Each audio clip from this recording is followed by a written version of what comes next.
అందరికీ నమస్కారం. గురుతత్వం ప్రేక్షకులకు విజ్ఞప్తి.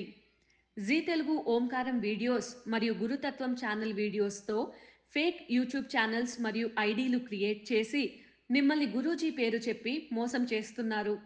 గురూజీ ఎప్పుడూ ఫోన్ కాల్స్‌లో జాతకం చెప్పరు. గురూజీని నేరుగా కలవాలి అనుకుంటే బెంగుళూరులో ఉన్న ఆయన కార్యాలయానికి వెళ్ళగలరు. మీకు ఆ వివరాలు జీ తెలుగు ఓంకారం కార్యక్రమంలో చూపించబడుతుంది. అదేవిధంగా గురుతత్వం వీడియోస్‌లో బెంగుళూరు ఆఫీస్ ఫోన్ నంబర్లు ఇవ్వడం జరుగుతుంది. ఇటువంటి మోసాలు జరిగినప్పుడు గురూజీకి కానీ, గురుతత్వం ఛానల్‌కి కానీ, జీ తెలుగు కార్యక్రమానికి కానీ ఎలాంటి సంబంధం లేదు అని గుర్తించగలరు. బ్రహ్మోస్మి శ్రీ గురుభ్యో నమః హరి ఓం. గురు బ్రహ్మ గురు విష్ణు గురు దేవో మహేశ్వరః గురు సాక్షాత్ పరబ్రహ్మ తస్మై శ్రీ గురువే నమః. వీక్షక బాంధవులందరికీ మహాశివరాత్రి పర్వదిన శుభాకాంక్షలు. ఈరోజు శైవ క్షేత్రంలోనే అంతేకాకుండా సనాతన ధర్మంలోనే అత్యంత ప్రేమ చూపించే భగవంతుడు సదాశివుడు. సదాశివ పేరులోనే ఉంటుంది. అతనికి ఎన్నో నామాలు. ఎవరు ఏ విధానంగా పిలిచినా తత్క్షణంలో ఆ భగవంతుని ఆశీస్సులు వస్తాయి అంటే ఆ పరమేశ్వరుని ఆశీస్సులు. ఎందుకంటే పరమేశ్వర అనే వారికి ఎన్నో నామాలు ఉన్నాయి. ఇతన్ని బోళాశంకర అనే మరొక నామం కూడా ఉంటుంది పరమేశ్వరుడికి. ఎందుకు ఈ నామం వచ్చింది అంటే దేవ దానవ మానవ అనే వ్యత్యాసం లేకుండా భక్తితో ప్రేమతో నువ్వే నాకు దిక్కు అంటే వెనుకు ముందు ఏమి ఆలోచించకుండా వరాలని అందించే ఏకైక మహానుభావుడు అంటే సాక్షాత్ పరమేశ్వరుడు మాత్రమే. అటువంటి దృష్టి ఈ పరమేశ్వరుడు వారికి ఉంటుంది. అందుకే ఈరోజు పరమేశ్వరుల వారు జన్మించిన రోజు, ఈరోజు లింగోద్భవం అవతరించిన రోజు, ఇదే రోజు పరమేశ్వరుల లీల ప్రపంచమంతా సాటిన రోజు, ఇదే రోజు పరమేశ్వరుడు విషకంటగా మారిన రోజు ఈ రోజు. అంతేకాదు ఇదే రోజు తను లింగావతారాన్ని చూపించిన ప్రదర్శించిన రోజు ఈ రోజు. మరియు ఈ రోజు బ్రహ్మ విష్ణువులు కూడా ఆ పరమేశ్వరుని శక్తిని పరీక్షించిన రోజు ఈ రోజే. పార్వతీదేవితో వివాహం జరిగినది, గిరిజా కళ్యాణం జరిగినది, సతీదేవితో కళ్యాణం జరిగినది. అనగా పరమేశ్వరుడికి జీవితంలో పరీక్ష కాలం అయి ఉండొచ్చు, సంతోషకాలం అయి ఉండొచ్చు. ఇటువంటి ప్రతి ఒక్క కాలము కూడా మాఘమాసంలో వచ్చే ఈ ఒక మహాశివరాత్రి అత్యంత శ్రేష్టమైనది పరమేశ్వరునికి. ఇటువంటి శ్రేష్టమైన రోజు ఈ భూలోకమంతా కూడా శివగణాలు, దేవ దానవ మానవులు అందరూ కూడా శివునికి ఆరాధించే రోజు ఈ మహాశివరాత్రి. ఈ మహాశివరాత్రి పర్వదినం ఈ రోజు ఉదయం నుంచినే ప్రారంభమైంది. అయితే మన ఓంకార కార్యక్రమంలో మన భక్తుల కోసం ఈరోజు మీకోసం మీ శ్రేయస్సు కోసం భక్తిపూర్వకంగా ఆ భగవంతుని నమస్కరించి ఈ రోజు నుంచి రేపు ఉదయం వరకు ఎవరైతే శివారాధన శివధ్యానంలో ఉంటారో ఈ శివరాత్రి జాగరణ మహోత్సవాన్ని ఆచరిస్తారో వాళ్ళకి మరియు వాళ్ళ కుటుంబ సభ్యులందరికీ కూడా ఆ పరమేశ్వరుని ఆశీస్సులు ఉండాలని సంకల్పం చేస్తూ ఈ రోజు మన ఓంకార కార్యక్రమాన్ని వీక్షిస్తున్న భక్త బాంధవులందరికీ కూడా మహాశివరాత్రి పర్వదిన శుభాకాంక్షలు మరియు శుభాశిస్సులు కూడా. ఇంకా ఈ రోజు ఎంతో ప్రధానమైన రోజు. పరమేశ్వరుని భక్తులకి ఈ రోజు ఆనందకరమైన రోజు. ఈ రోజు ప్రకృతిలో శివగణాలు అధికంగా ఉంటాయి. అందుకే శివారాధన విశేషం. అయితే ఈ రోజు శివగణాలు ఇంత అద్భుతంగా ఉన్న రోజు మనము భక్తి భావనలతో ఈరోజు మంత్రాన్ని జపించడం, భగవంతునికి 8 యామాల రూపంగా మీకు నిన్నటి కార్యక్రమంలో తెలియచేశాను. ఒక రోజుకి 8 యామాలు, ప్రతి యామానికి రుద్రాభిషేకం, ఒక్కొక్క యామంలో ఒక్కొక్క విశేషమైన ద్రవ్యంతో అభిషేకించడం శివుడికి అత్యంత ప్రియమైనది అని. అంతేకాదు ఆ పరమేశ్వరునికి అత్యంత ప్రియమైన పుష్పము ఉమ్మెత్త పువ్వ మరియు ఉమ్మెత్తకాయ, అర్క పుష్పం, గరిక, పత్రాల్లో బిల్వపత్రం మరియు ఆ భగవంతునికి అత్యంత తృప్తికరంగా స్వీకరించేది గంగాజలం మాత్రమే.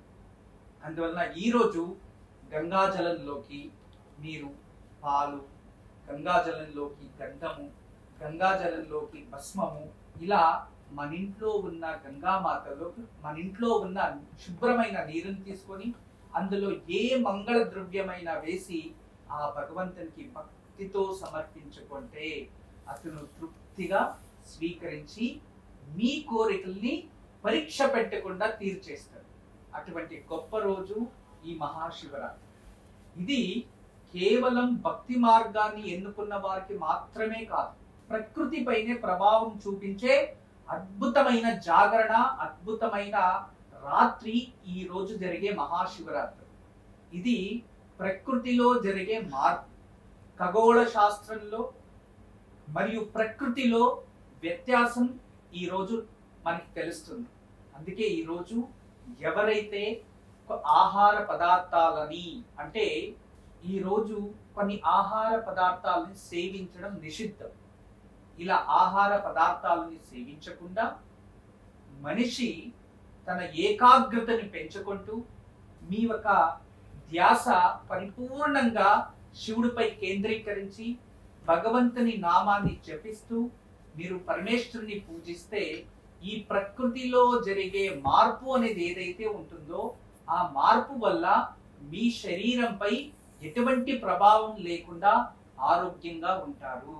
అందుకే ఈ రోజు వైజ్ఞానికంగా జాగరణ ఆచరించాలి అనేది. ప్రకృతిలో ఎన్నో మార్పులు జరుగుతూ ఉంటాయి. ప్రకృతిలో జరిగే ప్రతి మార్పు కూడా మన శరీరం పైన ప్రభావం చూపిస్తూ ఉంటుంది. ఈ శరీరంపై ప్రభావం చూపించిన తర్వాత మన శరీరంలో ఉన్న హార్మోన్స్ పై ప్రభావం చూపించి మన ఆలోచనలు, మన చూసే దృష్టి, మన భావనల్లో కూడా వ్యత్యాసాలు వస్తాయి. ఆ భావనలని ఏకాగ్రతతో, శుభ దృష్టితో ప్రయాణం చేయడానికి మనం ఏదైతే భావిస్తూ ఉంటామో అవన్నీ కూడా మంచి దారిలో వెళ్ళడానికి మరియు మంచి మార్గాన్ని ఎన్నుకోవడానికి మరియు మన జీవితంలో ఇటువంటి శివరాత్రులని మరియు కఠోరమైన ఉపవాసాలని, జాగరణాలని ఆచరించి దీంట్లో ఉత్తీర్ణమైతే జీవితంలో ఎటువంటి పరీక్ష వచ్చినా దాన్ని ఎదిరించి మనం ఉత్తీర్ణలు అవ్వుతాము. ఇది పరమ సత్యం. మన పూర్వీకులు ఎవరైనా ఏదైనా సంప్రదాయాన్ని మనకి అందిస్తే దాని వెనుక ఎంతో సైకాలజీ మరియు విజ్ఞానము ఇవన్నీ ఉంటాయి. ఈ విజ్ఞానంతో కూడిన ఒక సంప్రదాయమే సనాతన సంప్రదాయం. విజ్ఞానంతో కూడిన పర్వదినాలే సనాతన పర్వదినాలు. ఈ విజ్ఞానము మరియు ప్రకృతికి మరియు మానవ జీవితానికి మూటిని కలిపే అద్భుతమైన శక్తి వేదం. ఆ వేదంతో కలిసిన ఈ సనాతన ధర్మం మనకి ఈ రోజు మహాశివరాత్రిని అందించింది. ఈ మహాశివరాత్రి రోజు మనమందరూ కూడా భక్తి భావనలతో శివరాత్రిని ఆచరిద్దాం. ఈ రోజు మీరు పరిపూర్ణంగా జాగరణ చేసేవారు, ఈ రోజు భక్తి భావనలతో ఉండేవారు, ఈ రోజు రాత్రి ఇదే జీ తెలుగు ఛానల్లో రాత్రి 10:30 నుండి 1 గంట వరకు విశేషమైన మహాశివరాత్రి కార్యక్రమాన్ని ఆచరిస్తున్నాం. ఈ కార్యక్రమంలో భగవంతునికి అర్చించడానికి, అంటే అర్చన అంటే సమర్పించుకోవడం అని అర్థం. ఇక్కడ విశేషంగా వాద్యాలతో భగవంతుని అర్చించడం, నృత్యతో భగవంతుని అర్చించడం, సంగీతంతో అర్చించడం, వేదంతో అర్చించడం, శ్లోకాలతో అర్చించడం, పుష్పాలతో అర్చించడం మరియు గంగా జలంతో అర్చించడం. అంతేకాదు మానస సరోవరం నుంచి వచ్చిన గంగా జలంతో ఈ రోజు రాత్రి పరమేశ్వరుడికి అభిషేకం జరుగుతుంది. అందువలన వీక్షక బాంధవులందరూ కూడా తప్పకుండా ఈ కార్యక్రమంలో పాల్గొనండి. ఎలా పాల్గొనాలి అంటే మీరు ఇంట్లోనే కూర్చొని రాత్రి 10:30 జీ తెలుగు కార్యక్రమాన్ని చూస్తే చాలు. ఓంకార కార్యక్రమం లాగే జీ తెలుగులో ఓంకారం శివరాత్రి అంటూ కార్యక్రమం ఉంటుంది. జీ శివరాత్రి వేడుకలు, ఈ ఓంకార వేడుకలని మరియు శివరాత్రి వేడుకలని పరిపూర్ణంగా మీరు ఇంట్లోనే కూర్చొని వీక్షించవచ్చు. అంతేకాదు మన ఇంట్లో ఈ సమయంలో మీరు పుట్టమట్టితో శివలింగం తయారు చేసి పూజా సామాగ్రి అంతా మీ ముందు పెట్టుకొని 2 దీపాలు వెలిగించి అన్ని విధాలుగా ఇటువంటి కిండి లేదో కమండలం అంటారు, దీన్ని కిండి అంటారు మరియు కమండలం అంటారు. ఇటువంటి దాన్ని మన ఇంట్లో ఉంటే చక్కగా నీరు పాలు ఇటువంటి వాటి చేసుకొని మీరు చక్కగా భక్తితో శివలింగంపై ఇలా అభిషేకం చేస్తూ ఉండొచ్చు. మేము ఇక్కడ భక్తి శ్రద్ధతో వేదోక్తంగా మంత్రోక్తంగా భగవంతునికి ఆచరిస్తూ ఉంటాము. మీరు మీ ఇంట్లోనే కూర్చొని టీవీ చూస్తూ అభిషేకం పూజ ఇవన్నీ చేయొచ్చు. అంటే మన ఇళ్లల్లో అంటే మీరు మీ ఇంట్లో కూర్చొని అర్చిస్తూ ఉంటే దానికి అర్చకోహిత్వం నేను ఇక్కడ కూర్చొని అర్చిస్తూ ఉంటా. మీ ఇంటి అర్చకుడిగా ఈ రోజు నేను మారుతున్నాను. అందువలన భక్తి శ్రద్ధతో అందరూ కూడా ప్రతి సంవత్సరం ఎలా ఆచరిస్తున్నారో అదే విధానంగా ఈ సంవత్సరం మరింత విశేషంగా వైభవపీతంగా ఆచరిద్దాం. దీనికి అందరూ కూడా సిద్ధంగా ఉండండి. వీక్షకులందరూ కూడా ఈ రోజు మహాశివరాత్రి ప్రయుక్తాన మనము ఏ మంత్రాన్ని జపించాలి, ఈ రోజు మహామంత్రం ఏది, ఇవన్నీ కూడా మీ మనసులో ఉంటాయి కదా. అయితే ఈ రోజు పరమేశ్వరుడికి ఎన్నో నామాలు ఉన్నాయి. ఏ నామంతో అయినా పిలవచ్చు. కానీ శాస్త్రరీత్యా మనము ఏ భావనతో ఏ మంత్రాన్ని జపిస్తామో అటువంటి ప్రతిఫలమే ఉంటుంది. ఈరోజు గురుముఖేన ఉపదేశమైన ఓం నమః శివాయ నామాన్ని జపించవచ్చు. ఇక చాలా మంది సాంసారికంలో ఉన్నవారు, ఇక కుటుంబాన్ని నిర్వహిస్తున్నవారు క్లీన్ నమః శివాయ అత్యంత శక్తిదాయకమైన బీజ మంత్రంతో జపిస్తారు. క్లీన్ అనేది పార్వతీదేవి మూల విరాట మహామంత్రం. క్లీన్ అంటే స్త్రీతత్వం, శివ అనేది పురుషతత్వం. అందువలన వాళ్ళిద్దరిని ఏకకాలంలో జపించడానికి క్లీన్ నమః శివాయ అనే నామాన్ని జపించవచ్చు. ఇక దీనికన్నా అత్యంత విశేషంగా ప్రభావం చూపించేది ఓం సాంబ సదాశివాయ నమః, ఈ నామాన్ని కూడా జపించవచ్చు. అయితే మీకందరికీ కూడా చిన్న శ్లోకం అంటే చాలా చిన్న శ్లోకం. మనము జీవిస్తున్న ఈ కాలంలో ఎటువంటి పాపాలున్నా వాటి నుంచి ముక్తి చెంది కష్టాల నుంచి విముక్తి చెందడానికి ఒక అద్భుతమైన శ్లోకం లభిస్తుంది శివపురాణం. ఆ చిన్న శ్లోకమే ఓం కాలహరాయ నమస్తుభ్యం కష్టహరాయ తే నమః.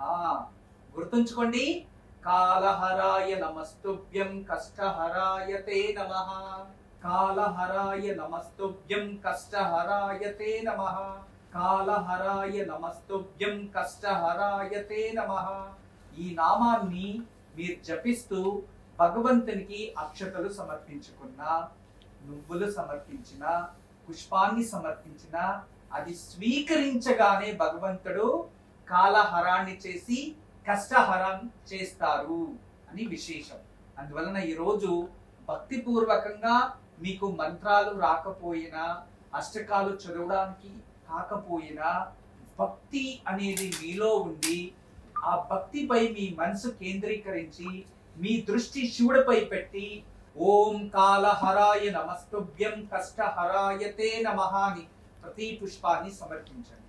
అయితే ఈరోజు మంత్రబలంలో మన జీవితంలో అంధకారంలో ఉన్నా కూడా మనకి ఆ ఒక భగవంతుడు జ్ఞానాన్ని ప్రసాదించి మన కష్టకాలంలో ప్రతి చోటు వెలుగును ప్రసాదించే అద్భుతమైన నామం ఓం పరమజ్యోతి శివాయ నమః.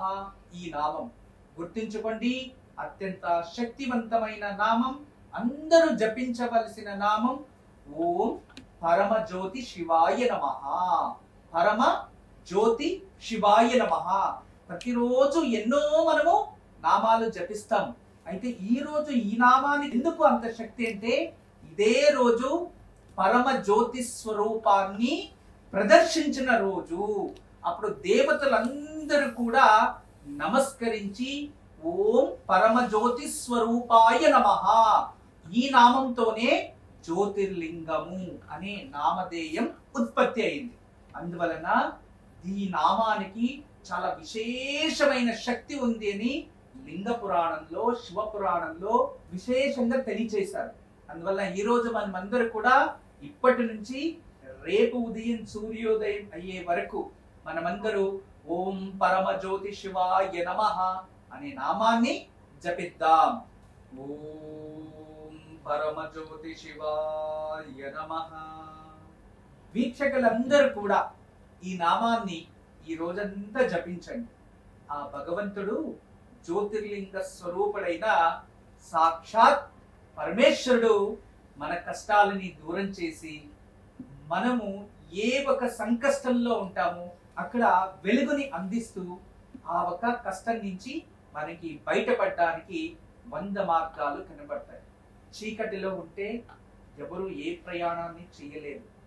జ్ఞాన దృష్టి అనేది ఏర్పడితే చీకటిని కూడా ఛేదించి ముందరికి ప్రయాణం చేయగలం. అటువంటి జ్ఞానాన్ని ఇచ్చే నామమే ఈ నామం. ఈ రోజంతా జపించండి జ్ఞాన మార్గంతో పరశుమన క్షేత్రానికి. ఈ రోజంతా ఈ నామాన్ని జపించండి, జ్ఞానంతో పరశువన్ని దర్శనం చేసుకోండి. ఇక ఈ రోజు మనం మొదటి యామం 8 గంటలు. ఈ యామంలో భగవంతునికి సంకల్పం చేసుకొని రేపు ఉదయం ఈ సమయంలో శివ కళ్యాణం దర్శనం చేసుకునే వరకు నేను భగవంతు నామస్మరణ చేస్తూ, నా నిత్య కర్మలని ఆచరిస్తూ, భగవంతి నామాన్ని జపిస్తూ నిత్య కర్మలని ఆచరిస్తూ భక్తి భావనలతో నేను శివారాధన చేస్తాను స్వామి. నాకు ఎటువంటి ఆటంకాలు లేకుండా సర్వదా నన్ను, నా కుటుంబ సభ్యుల్ని కాపాడు స్వామిని మీరు మనసులోనే తెలుసుకొని సంకల్ప ముద్ర వేసుకొని చక్కగా వీక్షిస్తూ ఉండండి.